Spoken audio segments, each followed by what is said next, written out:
ask ka, partner Admar? Oo. Pag bakasyon, ano ang pumapasok sa iyong isipan? Walang klase. Walang baon. Walang baon. Pero tayo may trabaho. Ayan. So, di natin ma-feel yung bakasyon. Ma-feel natin na next week. Holy Week. Saan ka ba next week?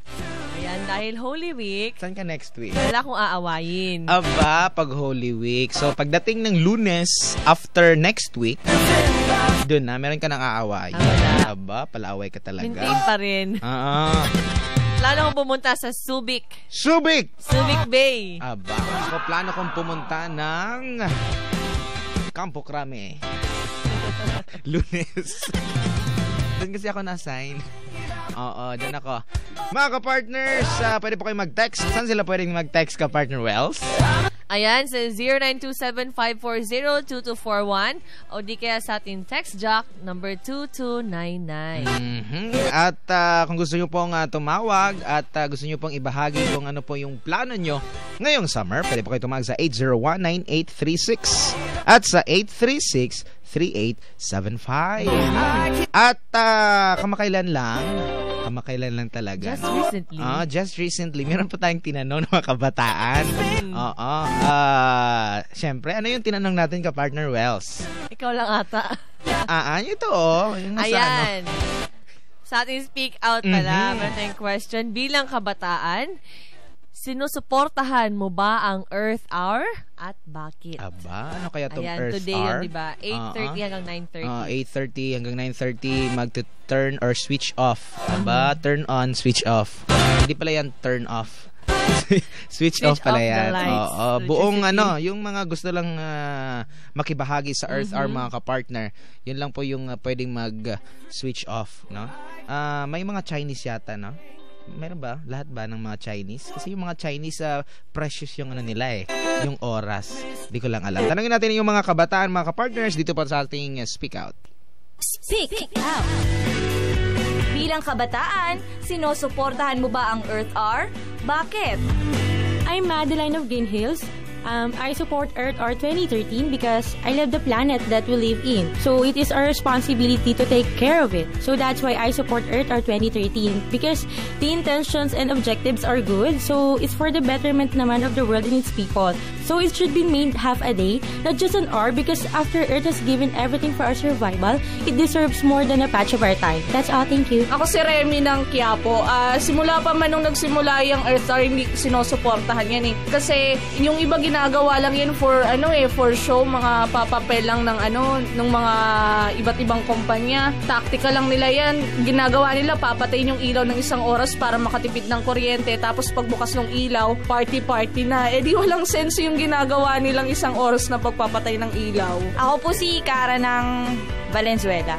Para sa akin, dapat tayong makiisa sa Earth Hour kasi maliit na bagay yun para makapagbigay or makapag-show tayo ng awareness sa ibang tao para sa pagtitipid ng kuryente. Lalo na ngayon na limitado yung ating supply ng kuryente. So yun, salamat. Magandang hapon po. Ako po si Cedric. Sinusuportahan ko po ang Earth Hour. Kahit yung nag-umpisa po yun dito sa Pilipinas, sinusuportahan na po talaga ng family namin. So every Earth Hour po, pinapatay po namin yung mga appliances namin, hindi lang yung ilaw. Pero sana po hindi matapos yung kampanya sa pagpoprotekta sa environment sa Earth Hour ng isang oras lang. Dapat palawigin natin to and then maging eye-opener sa atin yung nangyayari sa environment natin para mas lalo natin mapangalagaan ito. And then para na rin sa future generation.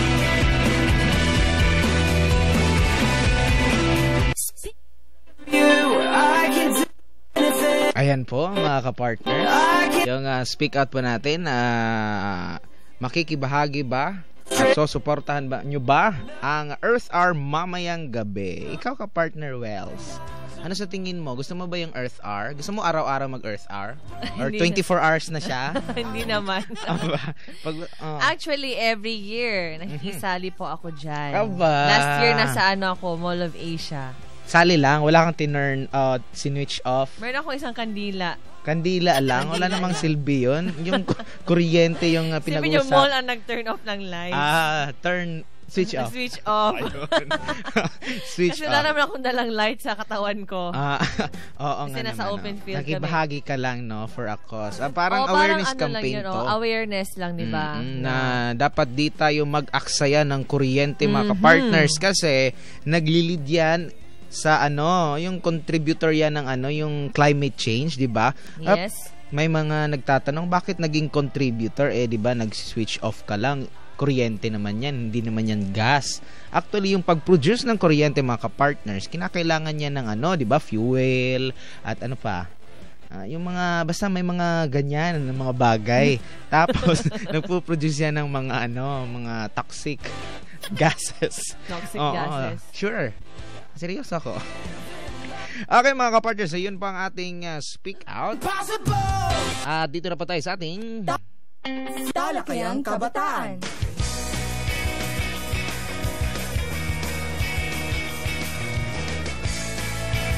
Okay, Talakayang Kabataan po tayo, mga ka-partner. Siyempre, summer na. Summer na ba? Ba't umulan kahapon? Hindi mo ibig sabihin pag summer hindi umuulan. So hindi lahat ng summer puro mainit yung panahon. Oo. May summer pa lang. Pero mga exception. Dahil daw yan sa yung Climate evaporation. Yung mga ganyan. Kasi pag nag-evaporate yung tubig, 'di ba, mag-form yan into clouds. Sobrang init. Tapos pag init, sinisip-sip yung pataas. Anong tawag dyan? Evaporation. sinisip pataas. Condensation. Ano ba yung water cycle? Evaporation. After evaporation. evaporation, nagko-condense siya. After parang ng condensation. absent ka sa English subject nyo. After ng condensation, ano nga yun? Kondensada. Waterfalls. Doon na yung ulan. Water cycle lang Water yan, cycle di ba? lang yan. Kasi alam natin, mainit yung Alam ko lang panahon. kasi motorcycle. Speaking of mainit ang panahon, pag mainit ang panahon, summer na yan. Speaking of summer, syempre may mga activities yan, di ba? Last time, meron din tayong kinausap na coach yun, no? Basketball clinic. Ngayon naman, summer activities pa rin para sa mga teens. Sino yung makakasama natin, ka-partner Wells? Ayan, natin pong i-welcome ang Academic Sports Coordinator ng Diliman Preparatory School, si Coach D.A. Olan. Good afternoon, Coach. Yes, good afternoon. Ayan po, Coach. Atin pong napag-usapan kung ano po ang best summer activities para sa mga kabataan. Yes, so good afternoon to all the listeners. I'm Coach D.A. and I would like to promote our summer clinics in Diliman Preparatory School. So this summer, we'll be having a number of summer clinics. So to start off, we have the swimming program, which will start this coming 1st of April. So we also have the Taekwondo clinic. So as we all know, DPS is one of the most winningest team when it comes to Taekwondo. So also we have the DPS Basketball Academy. So ito naman, this is headed by Mr. Renzi Bahar, so our former PBA player. So besides the swimming, Taekwondo, and basketball, we also have the fencing DPS Academy, which will start on April 8th. And last but not least, we have also the badminton clinic, also will be held in Diliman Preparatory School.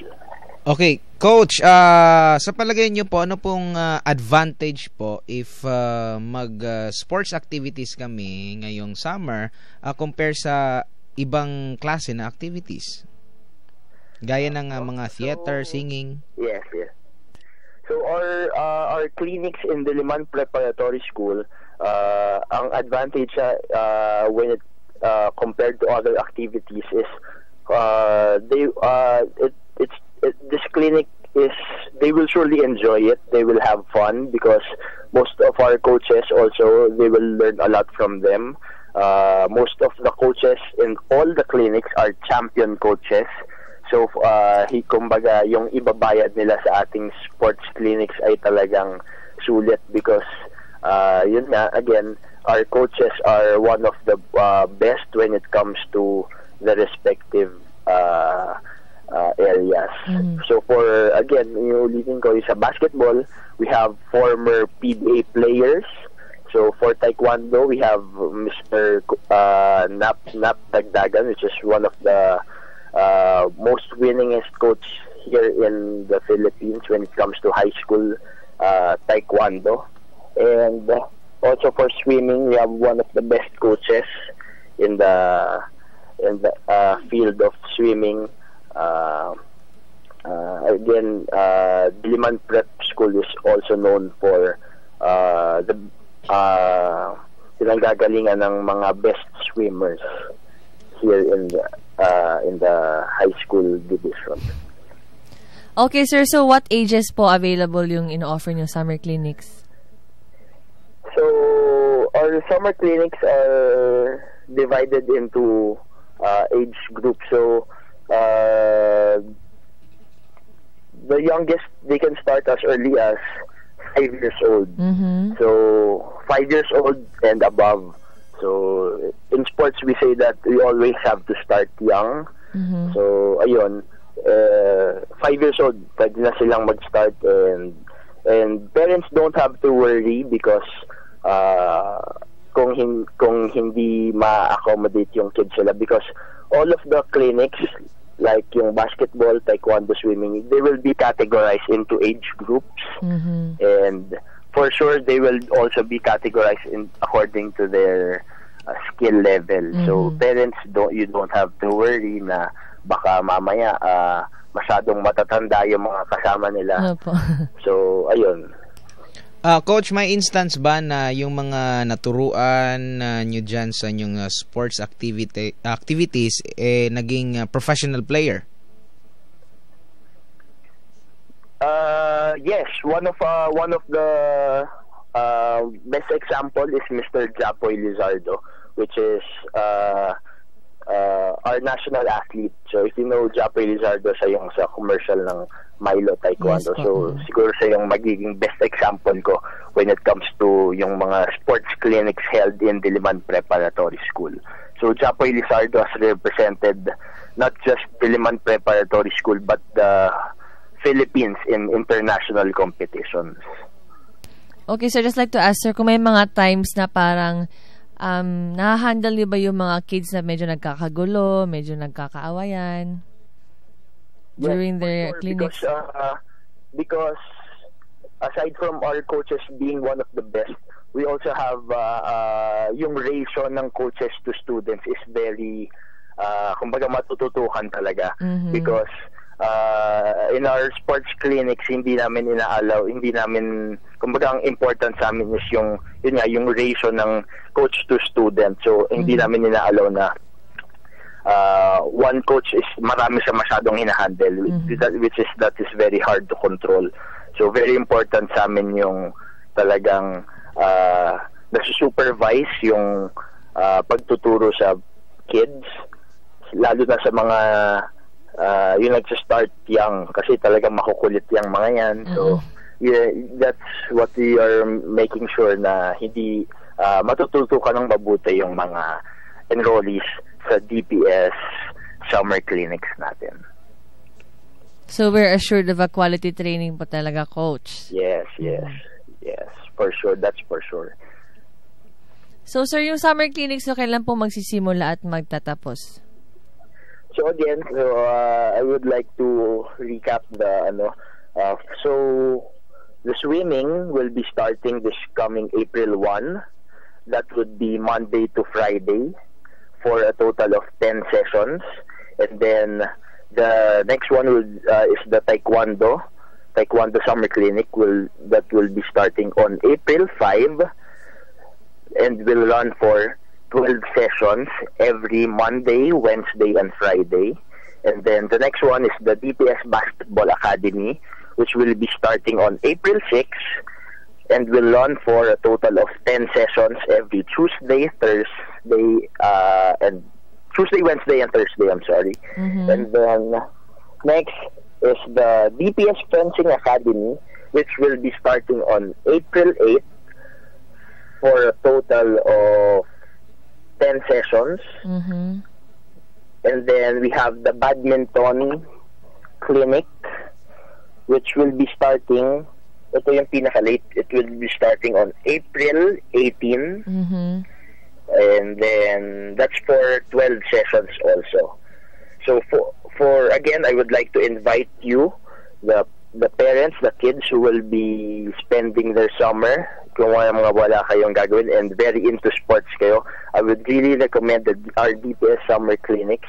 So to know more about it, you can visit our campus along Commonwealth Avenue. So again, all of the sports clinics will be held in Diliman Preparatory School. We have great facilities there. We invite you to visit our school. You can also check our website, and to know more about, you can visit the athletics office and then inquire about our sports clinic. So you can also register there, and all payments on the clinics will be directed to the school cashier. Okay, how about mga contact numbers pa natin, Coach? Yes, so you can contact Diliman Preparatory School at 931, landline 931-0731, local 877 or local 881. So again, for more details and schedules of the summer clinics, you can call 931-0731, local 877 or 881. So you can look for me, Coach DA, or any of our coaches. You just ask about our sports clinic. So we would really be happy to invite you and inform you about the schedules and other details regarding our summer clinic. Okay, maraming salamat po, Coach D.A. Olan, ang Academic Sports Coordinator ng Diliman Preparatory School. Talakayang Kabataan. Ayun mga ka-partners, syempre may mga na kayo idea kung saan kayo pwedeng mag-spend ng inyong vacation, summer vacation. Syempre, ngayon summer. Summer vacation mga ka-partner, hindi yun bakasyon, di ba? Parang ano yan, summer activities para maging busy yung fit. Ano natin. Yan. And healthy. Fit. Pero kami ni Admar B, healthy. Ayun. Healthy ako na naman. Oo, kaya nga gusto kong mag summer activities. Sports clinics. Pero sa lahat ng mga walang gaanong extra money, kasi hindi yun libre, may mga ano naman yata, di ba? Mga summer, mga barangay-barangay. Meron bang mga ganyan? Tanungin nyo na lang po yung barangay captain. Dahil, di ba dati parang... May mga list of activities yan eh. Oo, pag every summer, di ba? Yung SK chairman mo, kung wala silang activities, pagalitan mo. Wala silang tumakbo next election. Chairman, ano ba yung activities natin ngayong summer, 'di ba? Okay, kasi may bayad yung 'di ba? Yung mga activities, especially yung mga coaches diyan, mga anong tawag nito? Mga professional yung mga coaches diyan. Meron tayong Easter egg hunting. Yung maganda activity yun. Maganda meron bang dyan? Libre lang yun. May bang kasi dun sa amin, sige, mamaya na lang. Mga ka-partners, mamaya po makakausap natin para sa ating Oh My Galing, OMG. Ka-level mo to. Partner, hindi ko ka-level. Ka-level mo, kahit kayo. Kahit kayo nito. Mamaya po mga ka-partners, makakausap po natin ng isang professional MC, professional host for almost 13 years. Siyempre, batang-bata po ito. Kausapin natin mamaya mga ka-partners. Samantala, ang oras natin, ka-partner Wella. Yes, it's 3:29. Ayun. Saktong-sakto. 3:29 na po ng hapon. Magbabalik po kami.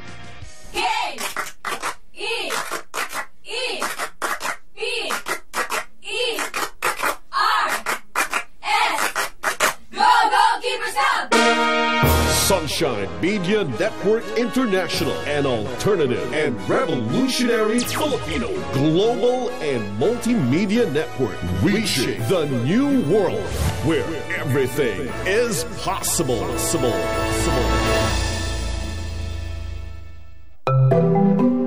Ubo, sipon, trangkaso, Madalas ito ang problema ng katawan mo.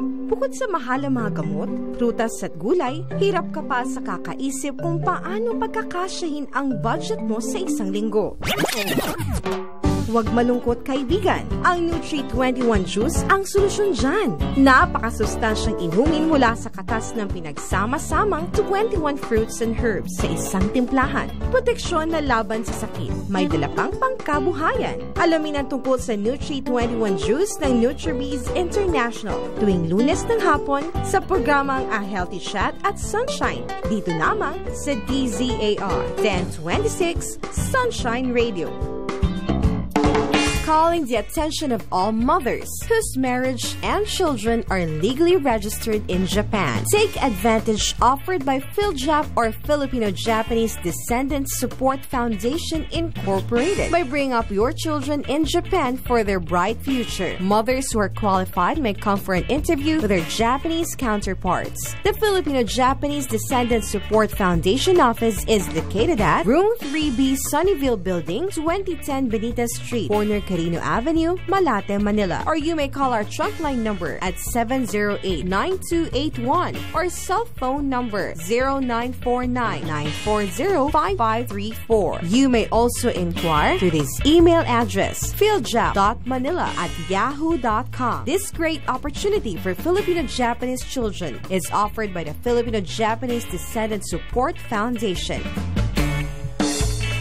Malaki ang pamilya, kailangan mas malaking bahay. Maasenso, kailangan mas magandang bahay. Narito ang magandang balita mula kay Attorney Darlene Berberabe, Presidente ng Pag-ibig Fund. Dinoble ng Pag-ibig ang housing loan nyo mula sa dating 3 million, ngayon 6 million pesos na at ang interest rate higit sa 30% ang ibinaba. Kasabay nyo ang pag-ibig sa pagganda ng inyong buhay. Sa Pag-ibig, ang pinaghirapan may katuparan. Call Pag-ibig 724-4244. DZAR 1026 Sunshine Radio, kapartner mo sa balita at serbisyo. Nagbabalik ang Generation K. Okay, balik pa tayo mga kapartners. 3:31 na po ng hapon. Ayan. Maraming salamat sa lahat ng mga pumalakpak. Ilan ba yun? 2? Okay. 4. 4. Ayun, nasa likod yung isa tsaka yung isa guard. Magaling ako sa counting eh. Yes, balik pa tayo dito sa ating programang Gen K sa radyo. Admar V at C. Wela A. Ayun. Makakasama nyo hanggang alas 4 ng hapon at narito na po para sa ating OMG. Oh my galing. Sino itong special guest natin, kapartner Wela? Napaka-special. Ayan, special talaga. Sa ating OMG, oh my galing! Siya po ay isang MC at host for 13 years. 13 years? Hindi kami nagkakalayo. Ano ka lang? Basta may 3 sa dulo, di ba? 3 years practice pa yon. Ayan. During weekdays, he works as a manager in a BPO company. And he is also an MC host on call during weekends. Aba, on call to. Pwede bang alas 12 ng midnight? Kasi on call lagi. Okay, si Mr. Reggie Polo Aquino. Hi, good afternoon. Good afternoon, Admar, Vela, and to all our listeners of Gen X.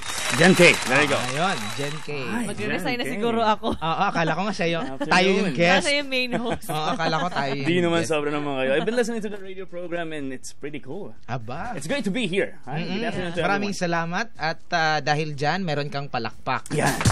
Salamat po. Maraming salamat po. Okay. Siyempre, isang MC. So, first question. Yes, go ahead. First prize. What is MC? Oy! Okay, paano ka nagsimula na mag-MC? MC introduce yourself. Masyadong chubby. Alright, I get started medyo madamdamin to, ha? Ito na. I started siguro 13 years ago. I was 16 years old back then. I was a regular student. Nagsimula po tayo bilang isang estudyante ng high school. At meron po tayong sa high school may mga tigilan na nga natin to. may mga skits sa school, right? And during that time meron tayong district superintendent na bumibisita. So I was part of the group who's doing the skit. And sabi nung bisita after the skit, sabi, "Oy, Mr. Aquino, kaboses mo si kaboses mo si Noli Boy De Castro. Aba, sabi sa akin. Naniwala ka naman? Naniwala naman ako ng mga panahon na yun. Oo, naniwala ako. Nabola ako ni Ma'am eh. Sabi ko, Ma'am, salamat ho. And since then on, yung father din ko rin kasi nakikinig masyado madalas every day sa AM. So, Noli De Castro, Joe Taruk. So, I started developing the skill. I started, alam mo, okay, sige, subukan nga natin to. And then, gumising ako isang araw, ganito na yung boses ko. Diba? Aba, nakakatakot, ano? So, isang tulog lang pala yan. Oo, isang tulog lang. Tulog nga muna tayo. So, I got started with, siguro, hosting events sa school and hosting for free for friends and relatives. And then, everything else is history. Ika nga nila. So, nung high school ka pa, naisip mo na talaga na balang araw, sisikat din ang araw. Balang araw, parang magiging job mo yung actually hindi ko naman pinangarap na maging ganito, maging MC. It just happened na I found out na I can make people laugh and I can actually make people be appreciated lalo na kapag may mga programs. So sabi ko, sige subukan natin, and then when I started earning from it, yun na. Sabi ko, pwede pala. Pwede pala to. Masaya pala, and at the same time, hindi siya ganun kahaba yung oras. At the same time, kapag may mga parties or events, yung mga birthday parties, pipilitin ka pa ng kliyente mo na, oy, kumain ka muna. Oy, stay ka muna. Yung favorite part ko. Ang sarap di ba? So sabi ko, ang sarap ng feeling na to. Sige, ulit-ulitin natin. So, nagsimula ako sa weekender party host sa Storyland, SM Storyland sa Las Piñas. And habang nag-aaral. So, sa lahat ng mga working students dyan, saludo po ako sa inyo at good job. Ipagpatuloy niyo yan. Pero meron ka bang parang history talaga, no? Yung parang mahiyain ka ba dati? Sandali. Isipin natin, ha? Parang hindi yata nangyari sa buhay kayong magiging mahiyain. Ganun ba? Medyo ganito na rin ako. Talkative. And, natural. Karamihan, inilalayo nila ako sa school. Sa klase, inilalayo nila ako sa karamihan kasi napakaingay ko daw. Okay. Ako daw yung lakad ng lakad. Ako daw yung salita ng salita. So, okay. So, ma'am, sige po. Tatahimik na po ako. Hindi na po ako uulit. Hindi na po. Ayoko na po. Isusumbong kita kay mami. Yan. Magalit. Okay, paano nahasa yung skills mo? Yun, sabi ko kasi kanina, 'di ba, parang yung father ko kasi mahilig sa AM, so nakahiligan ko na rin. Every day, nagbabasa ako ng mga broadsheets. I read it aloud whenever I'm in the washroom, naliligo ako, kumakanta, and binabasa ko talaga ng malakas. So, yung parents ko sasabihin, ano nangyayari sa... May dalawang kapatid, ano nangyayari sa kuya mo? Ewan ko, nasisiraan na yata ng bait. Pero meron ka bang, for example, mga host na dyan na ginagaya mo, yung skills nila, or yung how they, yung hosting job, paano nila gawin? Actually, I always dreamed of being part of an AM station. I look forward to working in one soon. And I always look up to Noli De Castro. And Ted Filon. Ayan, idol natin yan sa radio. Alright, so sa hosting naman, pagdating sa pagpapakwela, ang inspiration ko yung mga late night show hosts, si Conan O'Brien and Jay Leno. So doon ako nakakuha ng inspiration sa mga humor nila. Dahil sinabi mong Noli De Castro, syempre dapat humingi tayo ng sample dyan, di ba? Noli? Sige ba yung Noli? Okay. Pwede bang hindi na lang si Noli? Hindi kasi masyadong distinct ang boses ni Noli. Si ano na lang? Sino kaya mo? Yung kaya mo lang. Ito lang. Mga kababayan, magandang hapon po sa inyo lahat. Oras po sa buong Metro Manila, 38 minutes down the hour of 3, and we are live and alive. Magandang hapon, nya? Kilala ko yon. Quit na ako. Yan ba yung si Igan? Hindi. Siya yung ano. Sino pala yun? Si Igan. Ray lang. Diba? Akala ko si Igan. Si Igan. Ayan, introduction para meron na tayong dalawang texters. Okay, sige, basahin mo. Si Miss Texters natin. Gia. Ang ganda naman ng boses ni Polo. Ay, salamat po. Sana maging partner siya ng DZAR. Smiley. Smiley. Thank you. Salamat po. Huwag po kayong ganyan. Baka nakikinig ang inyong station manager. Huwag po kayong ganyan. Ayan. Texter number 2 mula kay Chris. Hindi Chris Aquino, ha? Kasi may gag order siya. Dito kay kumakanta din po ba si Polo? Ayan. Sample, period. Ayun, sample. Sample daw, sample. Po, sa washroom lang ho ako kumakanta. Kapag naliligo lang. Lipat tayo sa washroom. Ano gagawin? Isipin mo na lang nasa washroom ka. Ayan. Ayoko pong kumanta. Hindi ko forte natin yan. So, hosting. Maganda lang po yung boses natin sa pagsasalita, pero sa pagkanta, ay nako, malulungkot ho kayo. Aside from Ray Langit, yung mga kaya nyo pa pong i-impersonate ng mga boss? Back then, when the president was still FVR, I used to do it. Mga kapapayan, magandang hapon po sa inyong lahat. We always should look forward to Philippines 2000 at sa aking mga mahal sa buhay, lalo na sa aking mahal na si Meg. Magandang hapon sa iyo. I love you. Ha! Okay, kulang na lang yung ano niya. Anong tawag doon? Tabako. Ayun. Sino pa? Yung mga kaya nyo pa? Magandang hapon sa this is former President Joseph speaking. Huwag niyo akong subukan. Si Daddy talaga, oh. Okay, kilala ko yun. Presidente yun. Yun ba yun si Marcos? Patay. Para sa mahirap. Para sa mahirap. Aba, tatakbo yun eh. Oo. Fun run? Next, Nagtatakbo pa. Okay, so far, ano-ano na ang mga nagawa mo sa pag-host? Or saan ka na nakapunta sa yung hosting job? Well, being an MC on call, I've gotten the opportunity to host to several occasions in several places, all the way up to Isabela, Ilocos Sur, Ilocos Norte.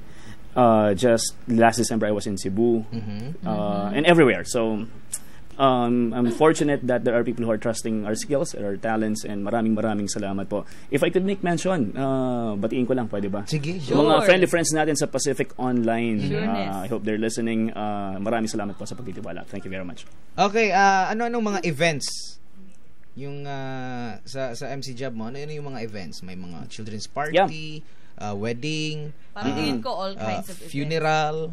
Ano ba? I'm looking forward to funeral. Ayan, gusto ko na try. Gusto ko na try. Dramatic. Okay. I started out as a party host ng mga birthday parties. Yan. So when I was younger, 16, 17 years old, I host birthday parties. Debut, wedding, yan. And kung ano-ano pa, mga 60th birthday anniversaries, corporate events, Christmas parties, things like that. And then mga campaign sorties ng mga kandidato. Mga kandidato. Campaign sorties. Sige, meron ako ipapakilala sa hati tayo. Okay, paano pag birthday mo? Ikaw rin mag-MC ng birthday mo. Yeah. Pwede. Okay. Tama. Sa tingin mo, Polo, ano yung advantage ng pagiging isang host?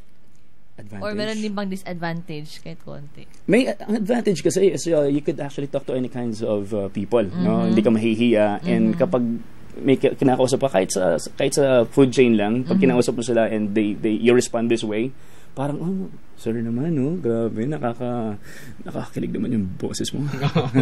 Parang nakaka-uplift din ng spirit. Disadvantage, I think masyado yung mga sa mga girls na liligawan mo. Pag masyado kang ma-PR, iisipin ako napaka-bolero niyan. Hindi marunong magseryoso yan, saka babaero yan.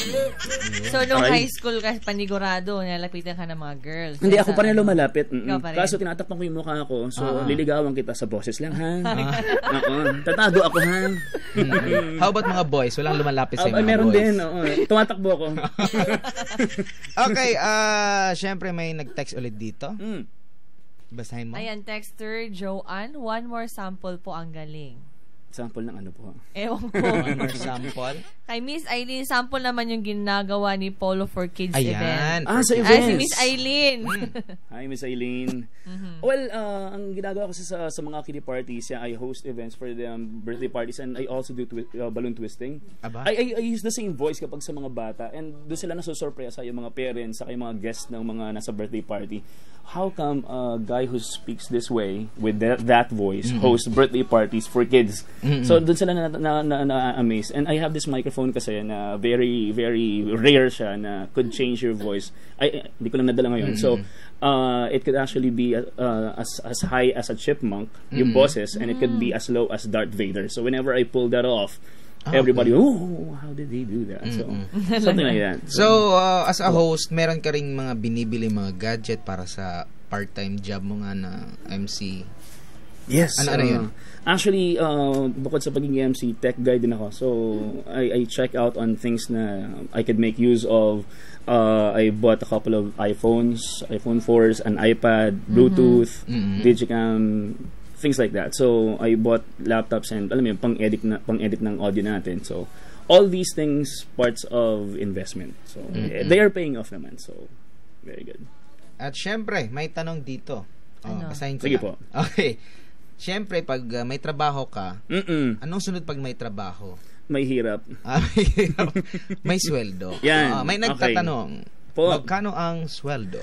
To all the aspiring hosts out there, yung mga estudyante natin nag-aaral na may talent sa pagsasalita, and alam mo yun, they think they have what it takes to host. Let me give you an idea. I'm not gonna be citing how much I'm earning. Okay, baka nakikinig ang BIR.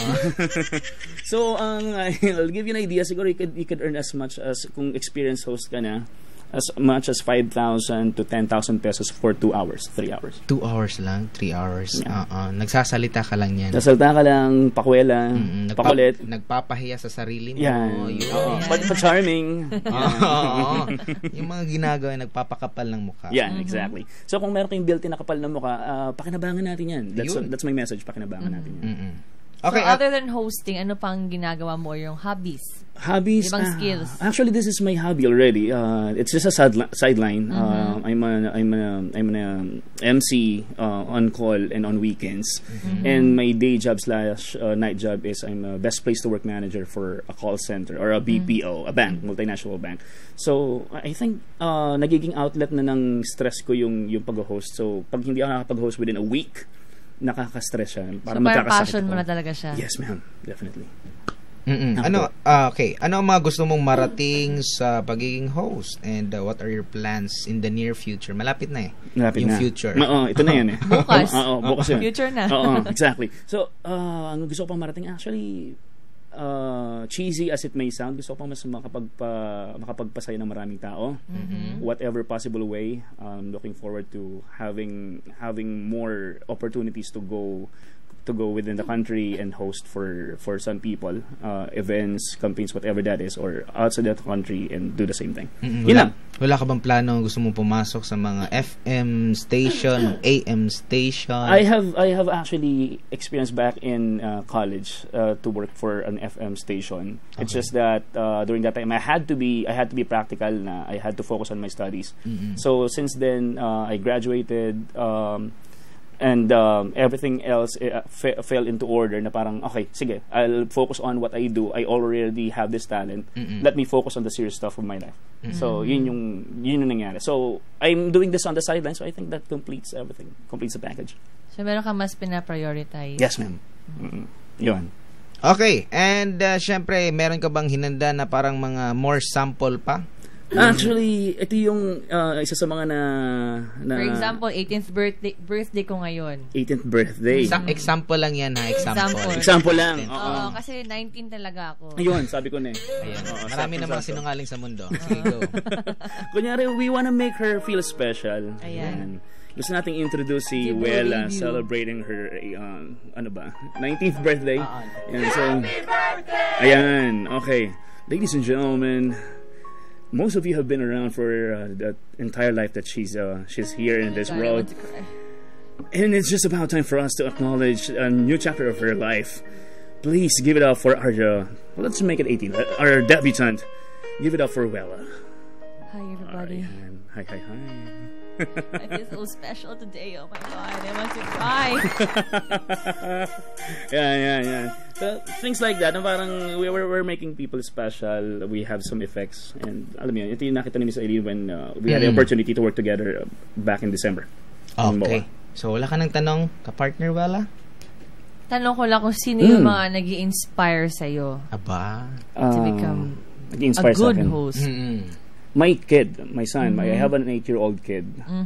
And kasama ko na rin siya sa mga rackets minsan. And Ayan, kapag nararamdaman niya na humihirit na ako at nagfe-flirt na ako sa stage, hinihit niya yung iPad and sasabihin niya, si Daddy talaga. Ayun.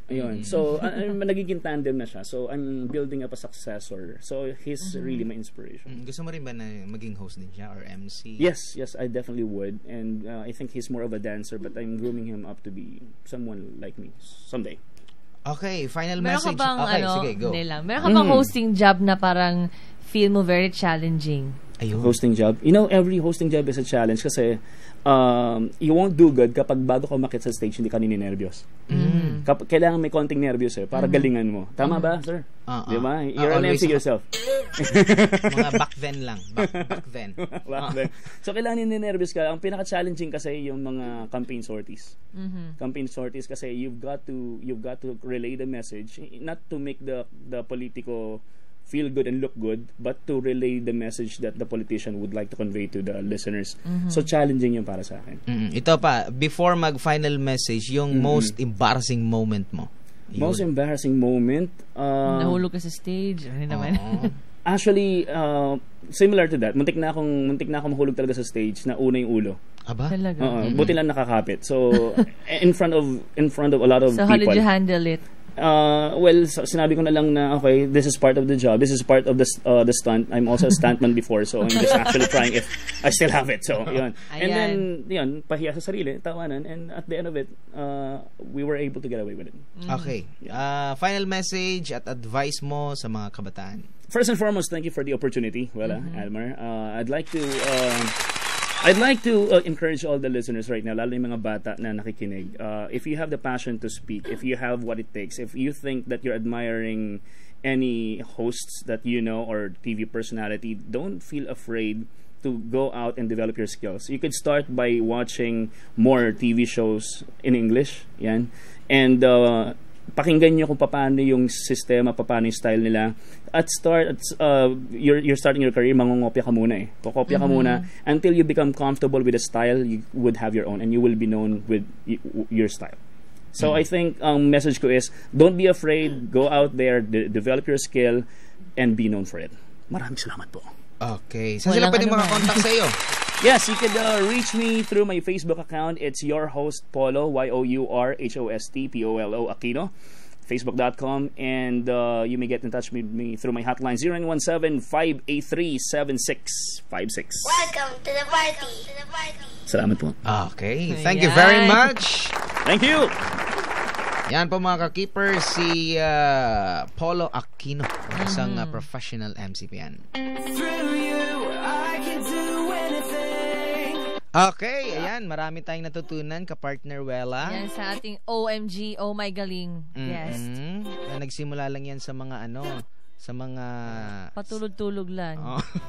And then when he woke up. Ayun na. Parang gusto kong matulog ng maaga ngayon. I-greet na natin si Raymond. Nakikinig pala si Raymond. J. Hindi, Raymond B. Raymond J. Birongoy. Okay. Raymond J. Birongoy naman pala. Ayan. Happy listening. At syempre, sa nag-camera sa amin, ayun, maraming salamat. At si Miss Eileen, tinaguna niya aming guest. Okay. Tsaka ipopost yan sa Facebook, tsaka i-delete agad. Okay. Recycle bin. Ayan po mga ka-partners, marami na po tayong, anong tawag dito? Natutunan. Dito pa sa ating topic ngayong Sabado, especially ngayong summer, wala tayong ginagawa. Pwede kayong mag-summer activities. Dapat gawin natin yung parang fruitful, di ba? Makabuluhan. Yung ating summer para hindi ma-waste yung time, yung waste na yan. At saka ka-keeper at Marvy, meron tayong upcoming International Youth Congress is coming March 28 hanggang April 6. Okay. April 8. Doon po yan sa Davao mga ka-partners at mga delegates po all over the Philippines and all over the world. Ang pupunta po sa Davao City at sasali po sa International Youth Congress kung saan ngayon ay nagpa-practice na sila ka-partner Wella. Nag-ready sa kanilang ball games, sports events, music events, Bible events, and ano pa ba? Literary. Basta maraming mga events yan. Full of events yan. Eventful. Eventful. At nakasama ko niyan. And ngayon, parang di yata ako sasama. Ako rin, di ako kasama ngayon. May trabaho kasi. Okay. Okay, mga kapartners, mga sugi natin tagapakinig. Susunod na po ang programang OFW, tama? Okay, yun. Sila na po ang susunod, mga kapartners. At syempre, yun pa rin yung message natin para sa mga kabataan. Gawin nating fruitful yung vacation natin, summer vacation natin. At after schools, dapat, yun nga, maging fruitful. We can share many memories, experiences sa ating summer. Pagbalik ng June. Ayan, sabi nga ni Sir Polo kanina, dapat kung may talent ka, huwag mong itago, 'di ba? Kasi nakakasakit yan ng tiyan. I-reveal mo. Oo, yung mga ilabas tendency, mo. Ibuga mo. Ayun. Diba? Mga kapartners, ang ngalan po ng bumubuo ng Sunshine Media Network International at sa Keepers Club International, especially sa founding president po na si Pastor Apollo C. Kibuloy. Kami po ang inyong nakasama on airs dito po sa Gen K sa radyo. Partner Admar V. And kapartner Wella A. Maraming salamat sa inyong pakikinig, mga kapartners. Hanggang sa muli. Bye-bye.